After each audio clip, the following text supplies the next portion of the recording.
right? In every country around the world.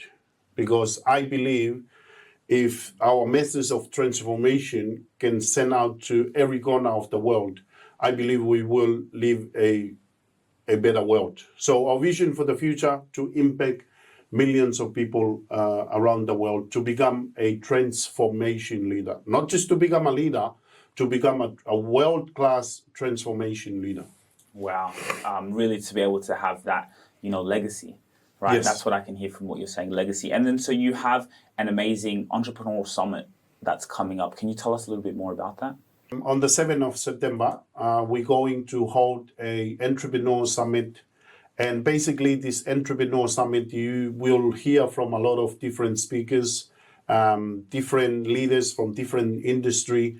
They're going to share with you guys exactly their expertise, their experience, because I believe in leadership, you have to ask for help also, right? We're going to have speakers not only in the industry of leadership, but in the industry of business as well. So you will learn a lot of different things from different people, and from there you will take it home with you and you apply it to your life and seek for information. I always believe you always have to continue grow yourself, to reach a new height in life. And for you to reach a new height in life, you're gonna have to be open for opportunity, be open to listen to people that they already make it in life. And this entrepreneur summit is just the beginning of something big. We want to bring in different speakers so they can give you the information, and from there you're able to apply to your life and you can continue your journey as well. And I think, like you said earlier, even business leaders, they need a mentor, they need someone to keep learning from and growing from. So can you talk a little bit about mentorship for leaders and business leaders who are CEOs? We have a lot of high-level CEOs who do watch our program as we build their personal brands. So even for them, what advice would you have on mentorship and constantly growing in that space? Yeah, I believe everything rises and falls in leadership. Okay, that is the conclusion. Everything rises and falls in leadership. And if you're not aware of how you're leading people, if you're not aware of how things are happening in your company, in your team, you basically, things gonna go down or things gonna go up, depending how you assess things, right? So in this summit, I believe if you're CEO, you're listening in right now, if you're a leader that trying to build an empire, trying to lead the team, I lead thousands and thousands of people worldwide. I've been to Vietnam, I've been to Dubai and all over the world and coaching people with leadership, right? Because I believe if you don't really understand the core value of leadership, right, everything you're doing right now, you just need to assess and you need to learn from leaders that they already make it happen. So I encourage all the CEO, if you're a CEO listening in right now and you have hard time building your business, that's okay. Money and everything else will fall in place as long as you know how to lead people. Because I believe in leadership, you don't invest into your business, you invest into your people. When you build people, people build you, okay? So one of the things I see a lot of companies, they miss because they always focus on the small things. What I mean by that, money coming in, money going out, budget for the company, all those things is great. But you need to help yourself and build a dream team, right? A team that you can invest into them and they will invest back into your business and help you build the empire that you needed. Wow, very, very, yes, invest into the people. Yes, and in doing that, obviously you're investing in your business, but yes, invest in people. Yeah.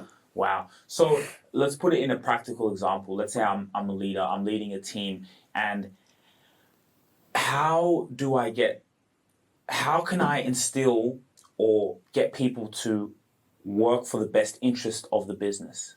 So it's like you want them to work in the best interest for themselves. People have bills to pay, they have rent to pay, all those things are great. But how do you get them to work in the best interest of the business? Amazing. I'll go back again to what I said in the beginning, right? First thing first, you're gonna discover your purpose. You're gonna discover who you really are. Okay.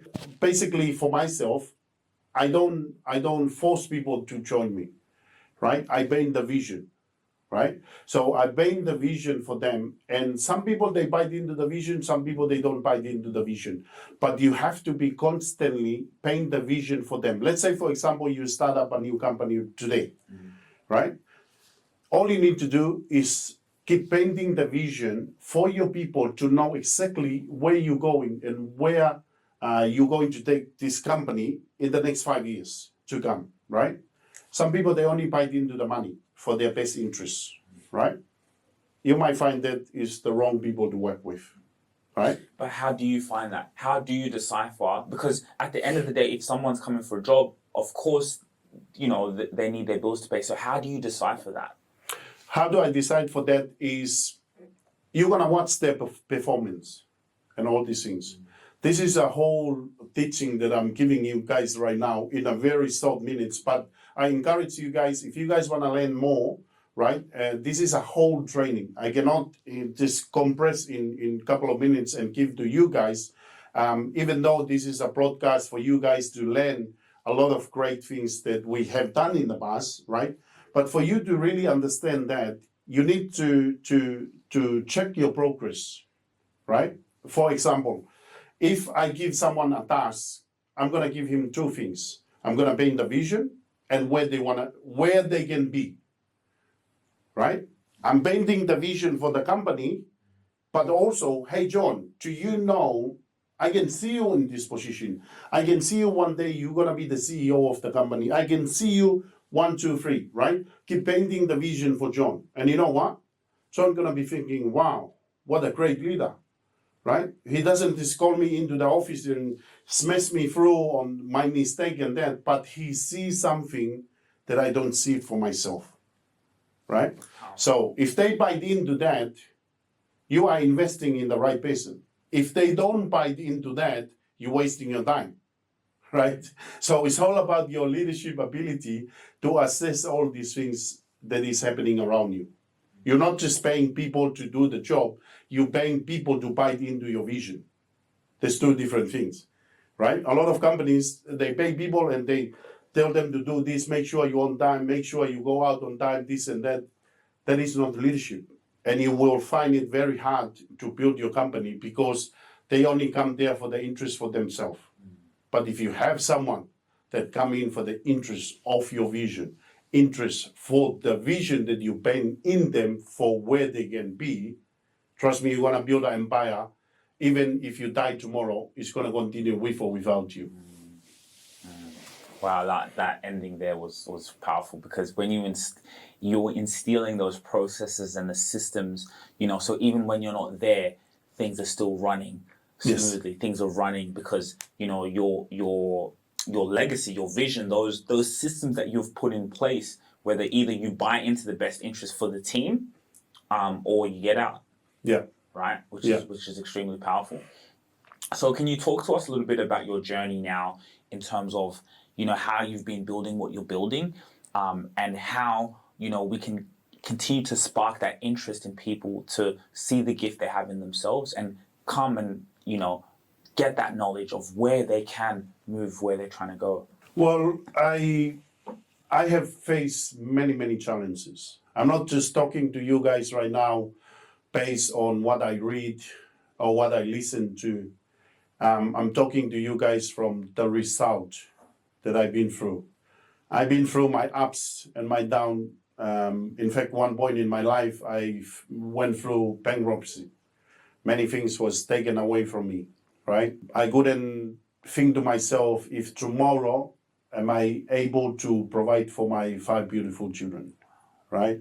People knock on the door and rip all my vehicle away from my driveway. Many things was taken away, but you know what? I have faith, and I believe that I can come out stronger. And I'm speaking to you guys right now as a living testimonial of someone that go from struggle in life to where I am today. I lead people around the world that they face difficulty, face struggle. Many companies that let me down, many companies that didn't deliver their promises, and many companies they pull the rug and they walk away and leave my people in the desert, right? So today my mission is to build something very unique that we can help you define and design and deliver your gift to the world. Because there's billions and billions of people out there, they don't even understand that they have a great gift within them. And through our academy, we will help you as individual to discover your gift, your purpose. We will also help companies to consult those companies to go from where they are right now and to where they want to be, right?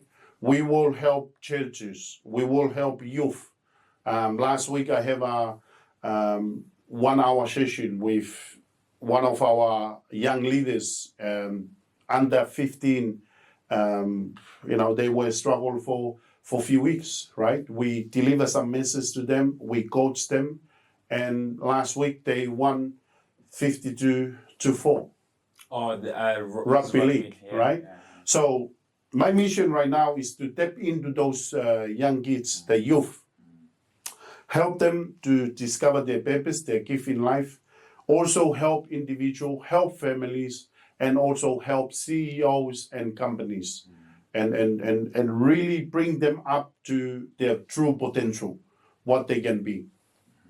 I think you're definitely in the right space, and now more than ever, people need this. Like you said, it goes down to schools, sports teams, businesses, like in every sector, every realm, family, churches, Yeah. right? Like they need like this guidance and help. So that's powerful. Can we talk a little bit back on the story? You opened up on the bankruptcy and what you went through. Can you talk about that comeback story? Like, how did you go through that? Because that was hard. I'm raising a family. I've got to do this. I have a mission, and you pray and you have things happening in your life, but it's not in your reality. In your reality, it could be the worst, right? The bottom of the bottom, right? So how did you still have that, inside you to keep going, and how did you recover from that? Awesome. As you asked that question, I can feel the emotion running through my body, right? Because I still remember when me and my wife and my children faced that big challenge. And this is something that I learned over the years, right? And again, I love going back, always go back to leadership, right? And I want to paint the picture here for you guys to see this, because if you in your good days today, tomorrow you'll be in your worst. You have to accept it. That's the reality of life. And I always see things, there's a time for everything, right? Now we're going through winter, I believe, right? And then from there follow up summer and all this, spring. I believe, as your question is, how did I face through this challenge time and overcome it? I always believe that there's a season in our life, right? It's the same as everything come with its own timing, right? Today will be summer, today will be sunny, tomorrow will be rain. We can't control that. But what we can control is our mindset, is how we see things, how we look at things, right? And I always refer back, there's two animals that our Creator, right, compare himself to. And that is the lion and the eagle, right? The lion is one of the smallest cat, like smallest animal in the jungle. Am I right? What, smallest? Not really the smallest, but very small, the lion, compared to an elephant, right? But the lion, they have an attitude. When the lion see the elephant, all it come through to their mind is lunch. I want to eat this thing, right? Their attitude is different to the follower. That's the reason why they are the king of the jungle.